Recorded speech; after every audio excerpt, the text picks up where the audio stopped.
pesar de que me han dicho muchas cosas, puedo mirar de frente a cualquier dirigente, a cualquier periodista, a cualquier aficionado. Jamás he utilizado la palabra fantásticos para esos 4 jugadores. De fantásticos no tienen nada. Porque el problema de la selección peruana no es un problema de técnicos, sino de jugadores. ¿Cuánto ha hecho Gareca? ¿Quién dijo la verdad? ¿Los que decían que los tanques iban a sacar a Manuel Burro de la Videna? ¿O yo que les dije que no se podía y que él iba a seguir en su gestión hasta el final? Punto.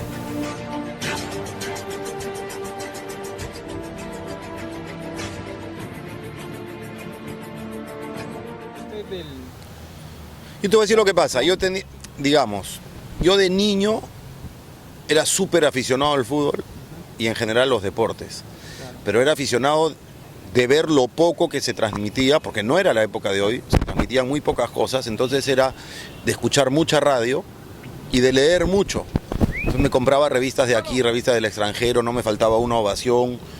Me esperaba las revistas que venían de Argentina, me encargaba revistas que me traigan de Francia o de España, cuando podía, y mi juego con un amigo que tenía en el barrio era comprarnos un cuaderno y hacer nosotros nuestra propia revista. Entonces recortábamos de un diario, escribíamos nosotros nuestro comentario sobre un jugador, poníamos fotos, pegábamos así, y jugando, yo ya estaba haciendo un poco periodismo de alguna forma, ¿no? ¿Alguna vez tenías revista o no lo recuerdas? No, era una revista de nosotros, él tenía la suya y yo la mía, y nos juntábamos para seguirla llenando. Y bueno, una época además en el que en el Perú no había importaciones, entonces no había juguetes del extranjero. La pelota era parte integral de mi vida, pues en el colegio, fuera del colegio, a toda hora, ¿no? Yo jugaba y escuchaba y leía y jugaba, y cuando transmitían veía. Y toda esa pasión y afición me acompañó hasta adulto. Entonces yo iba al estadio siempre, a ver equipos diferentes. Me iba a ver a la U cuando estaba en un mejor momento, me iba a ver a Alianza cuando tenía Cubías, a Cueto, a Sotil, me iba a ver a Cristal cuando regresaron Oblitas, Percy Rojas, Uribe, ya estaba, cuando era un equipazo, y me iba a ver a diferentes equipos. Y todo eso, cuando yo estudio administración de empresas y encuentro esa posibilidad de practicar, se me abre toda un abanico de opciones, porque yo ahí podía conjugar mi formación universitaria con mi vocación por los deportes. Entonces, de alguna forma mi nombre lo manejo como una marca prácticamente, mi trabajo lo manejo como si fuera mi empresa, mis presentaciones, mis opiniones, mi preparación para las transmisiones, en fin, todas estas cosas son parte de lo que resulta ser mi empresa. Y de alguna forma adquirir espacios en la radio y vender auspicios, producir yo mismo algunas veces espacios periodísticos deportivos, era una forma de cruzar mi formación profesional con mi vocación. Claro. Y dentro de esos periódicos que me dice que leía de niño y las revistas, ¿cuál fue el periodista referente de la época, ¿no? ¿A quién seguía? Bueno, en la radio escuchaba Ovación, que hablaba Pocho Rospigliosi, y me gustaba mucho Enrique Valdés. Era un comentarista que ellos tenían, que era el comentarista principal, un señor nacido en Chile, pero radicado desde joven en Perú. Y que era para mí el mejor de los comentaristas, analistas que tenía Ovación, en su manera. Y después el Beco. Cuando el Beco llega al Perú en el año 82 más o menos, yo tenía 16, 17 años. Entonces, definitivamente, pues, dentro del abanico de opciones que uno tiene para escuchar y leer, el Beco era para escuchar en la radio, para ver en sus bloques en televisión y para leerlo. Fue un referente. ¿Y qué beneficios le dio el periodismo a Eddie Fleischmann? El principal, el más importante de todos, poder vivir, sostenerme y sostener a mi familia haciendo algo que me gusta, que me apasiona. Eso es algo invalorable. Eso está por encima de ingresos, de salarios, de cuestiones económicas. Yo soy un convencido que uno hace mejor lo que le gusta hacer. Y es muy importante poder encontrar la manera de hacer y de, sostenerse, mantenerse, hacer una carrera profesional en algo que a uno lo apasione es muy importante.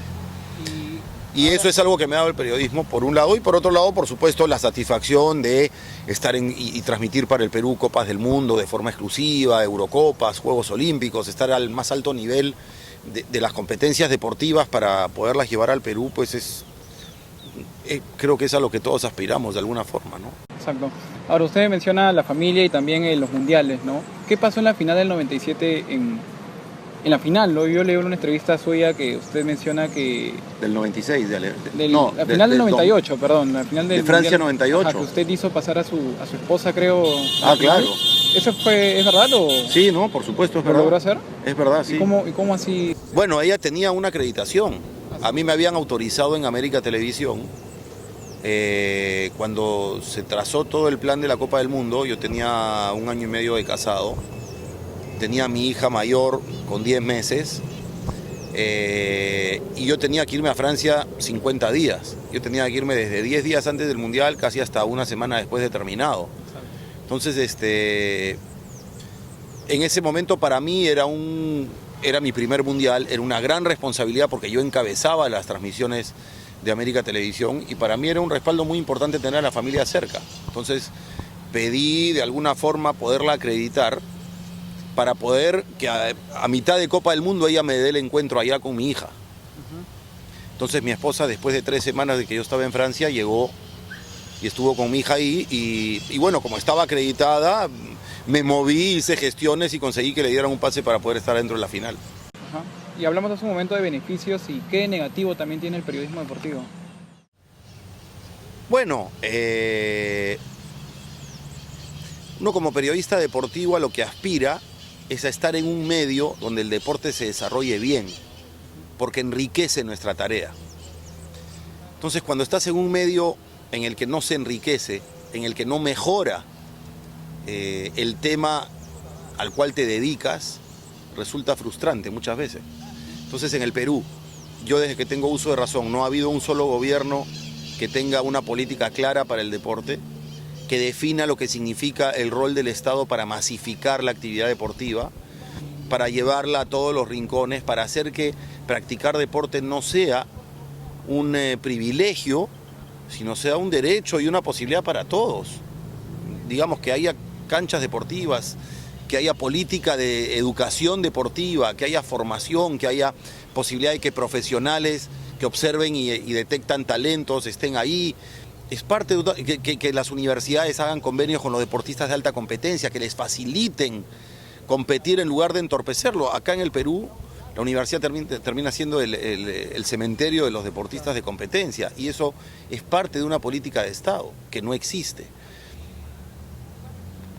La consecuencia es que se siga estando detrás, que siga habiendo poca competitividad, que nuestras selecciones no les vaya bien. La caída más estrepitosa no la ha tenido el fútbol, la ha tenido el voleibol femenino, que de ser subcampeón olímpico y subcampeón mundial, hoy está a mitad de tabla en Sudamérica. Esa caída, en cuanto a la competitividad de una disciplina deportiva en el Perú, es muchísimo más grave que la del fútbol. El fútbol nunca alcanzó los niveles que alcanzó el voleibol.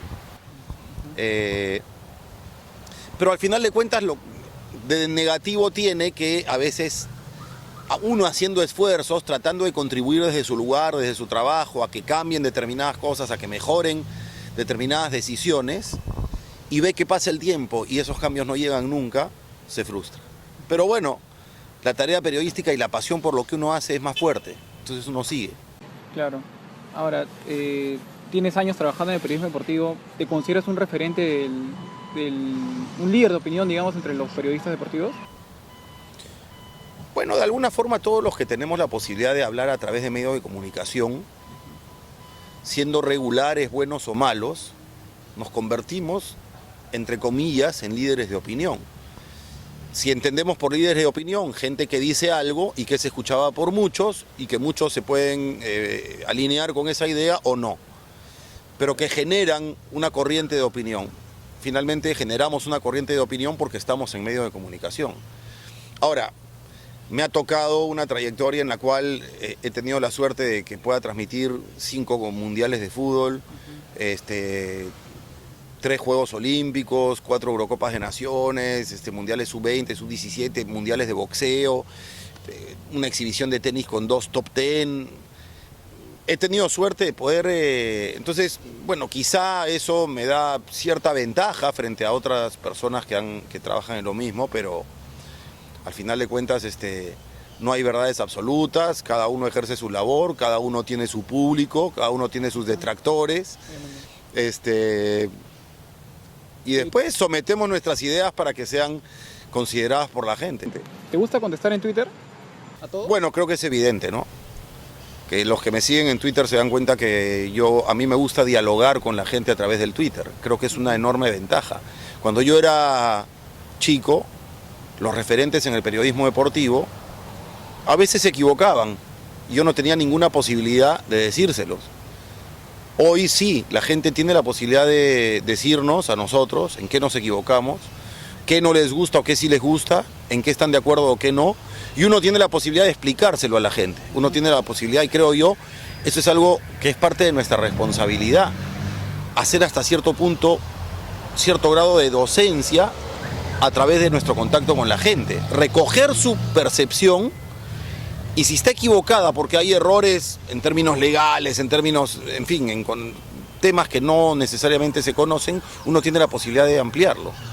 Y eso es lo que a mí me gusta. A mí me gusta explicarle a la gente por qué pienso lo que pienso y digo lo que digo.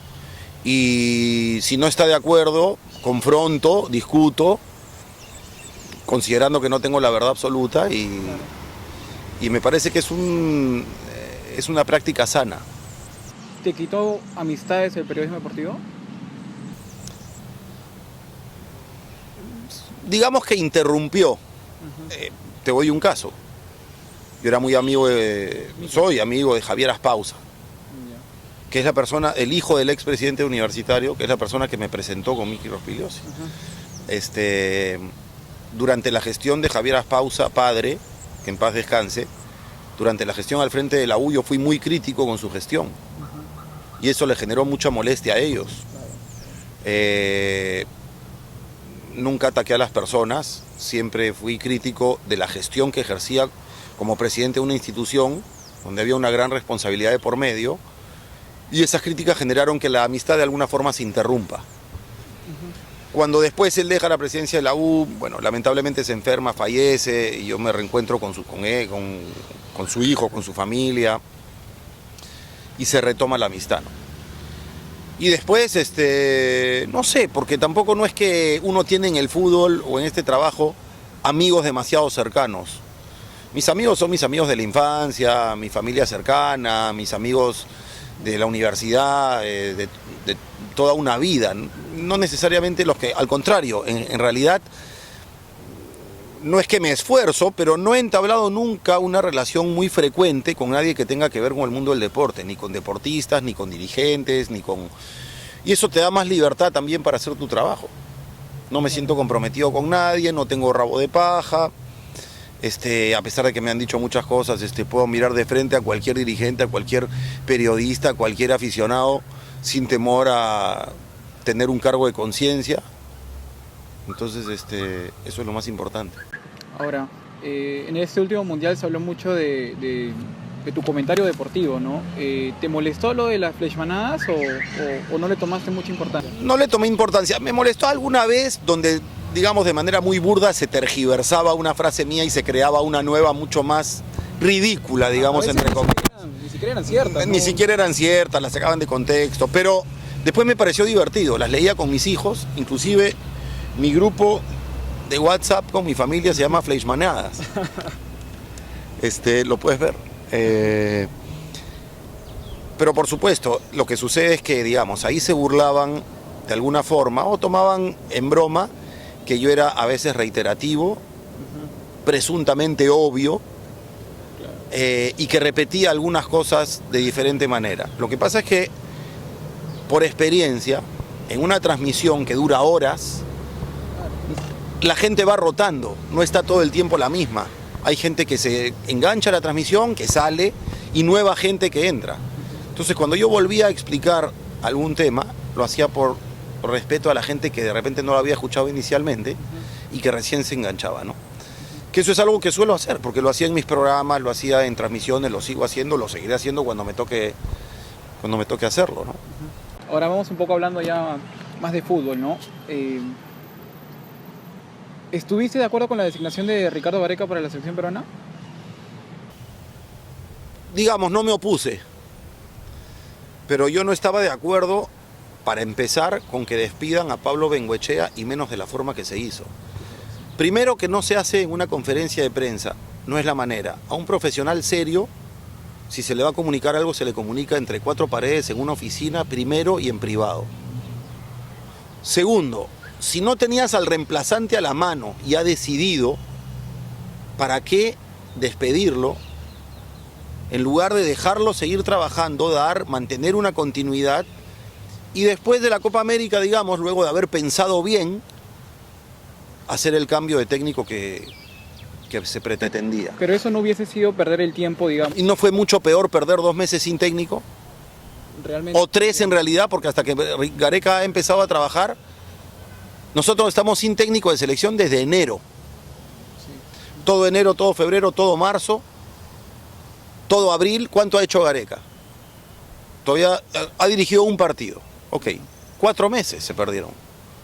Que los pudo trabajar, y estamos encima de la Copa América, los pudo seguir trabajando Bengoechea, y por último, evaluarlo y ver si a Bengoechea se le tachó por ser de poca experiencia. Luis Enrique, Guardiola, Stoichkov con la selección de Bulgaria, Johan Cruyff cuando empezó. No todos los técnicos exitosos tienen mucha experiencia. De acuerdo. El tema del éxito, de la posibilidad del éxito o del fracaso, se va midiendo en función a la capacidad del profesional. Soso es un jugador que tiene edad de futbolista, es un técnico que tiene edad de futbolista, y es líder claro y el mejor equipo del torneo con Real Garcilaso. No tiene que ver la edad. Entonces, para empezar, yo no estaba de acuerdo en la forma y en despedir a Bengoechea en el momento. Ajá. Pero ya hecho, honestamente me daba lo mismo, porque el problema de la selección peruana no es un problema de técnicos, sino de jugadores. Ya, justo a ese tema quería llegar porque hace unas semanas leí en El Comercio una entrevista a Claudio Pizarro, no sé si la leíste, que mencionaba que la selección no es para jóvenes, sino para los mejores, ¿no? Así es. ¿Estás de acuerdo con tu frase? Absolutamente. Ahora, tenemos jugadores mejores que puedan opacar a... Por eso los que te estoy tenemos diciendo, lo primero, siempre dicen frase trillada, frase que se ha hecho verdad sin tener ningún sustento. No le dan oportunidad a los jóvenes. Bien, lo dicen, El que es bueno no necesita oportunidad, sale solo. de acuerdo. El que necesita oportunidad es el que está discutiendo o está parejo con otros, o inferior. Entonces, la oportunidad en sus clubes. De acuerdo. La oportunidad en sus clubes. Destacar en sus clubes. Cuando destacas y ya alcanzas un nivel, a la selección. A la selección no a aprender, a rendir. Tú no puedes pensar en la selección como un lugar de aprendizaje. La selección es un lugar donde se tiene que llegar a rendir. Entonces los que tienen que rendir son los que mejor están. Los jóvenes, a ver, ¿qué sub-20 convocamos? Ninguno, en realidad. Probablemente son- Bueno, Dulanto ha sido convocado como una cuestión de futuro, porque Pero muy tiene cosas criticado interesantes. también. Bueno, pero Gareca tiene derecho a tener su Sí. gusto y decir yo le veo futuro a este chico. Entonces eso es parte de la libertad que tiene un De entrenador. acuerdo.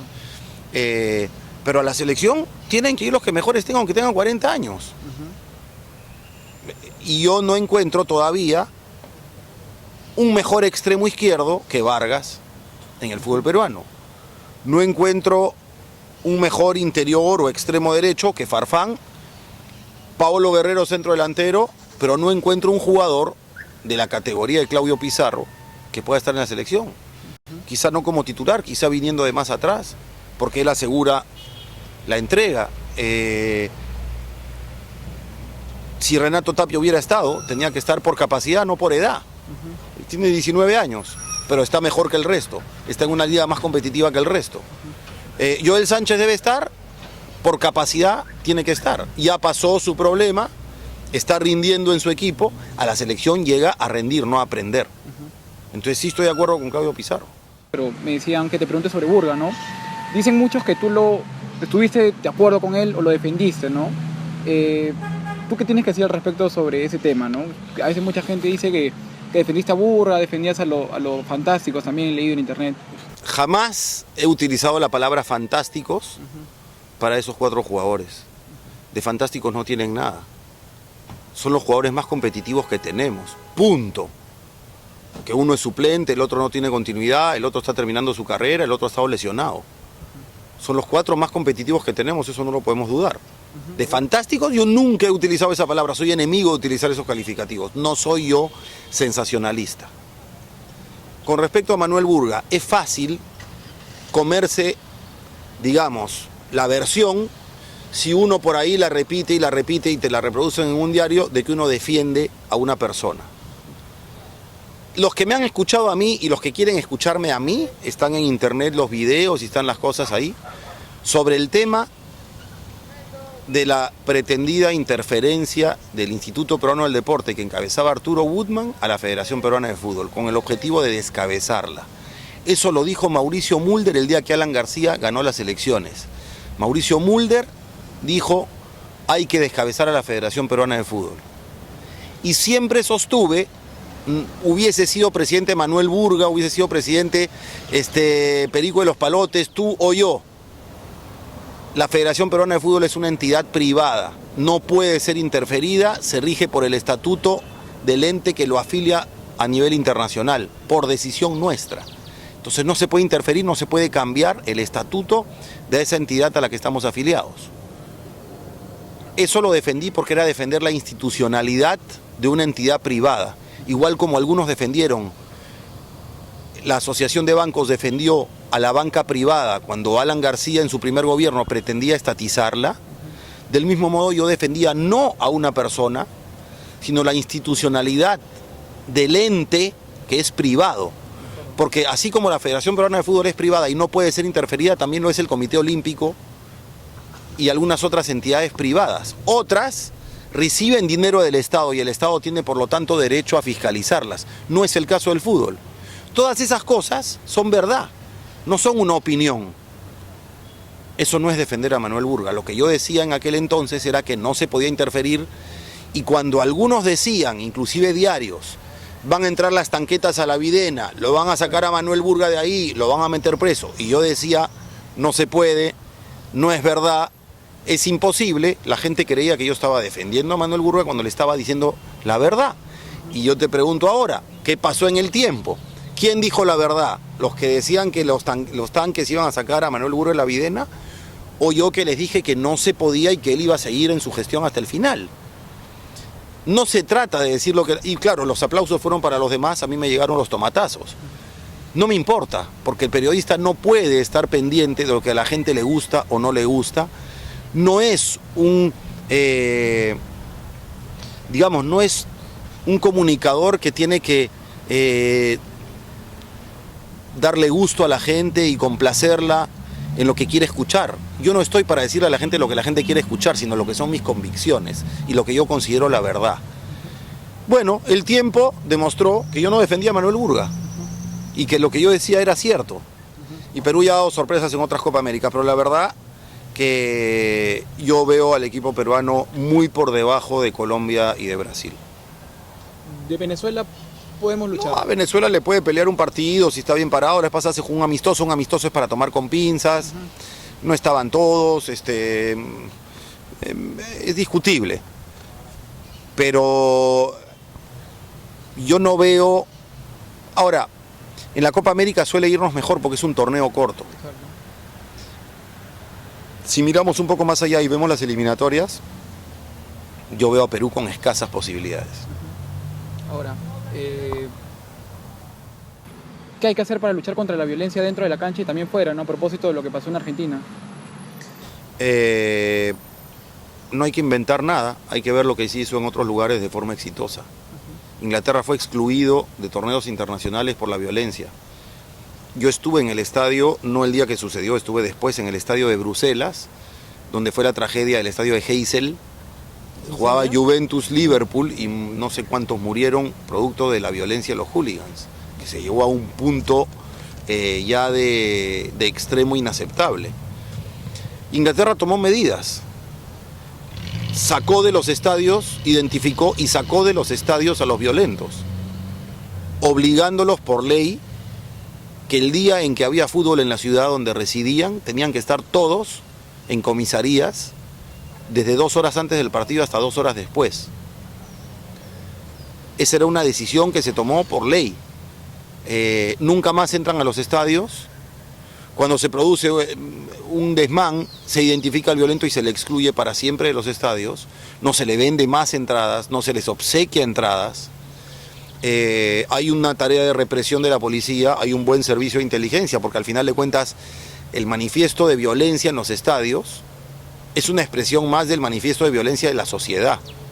Entonces, no hay que cerrar los ojos y responsabilizar al fútbol por lo que pasa ahí. Es un tema de la policía, es un tema de violencia urbana.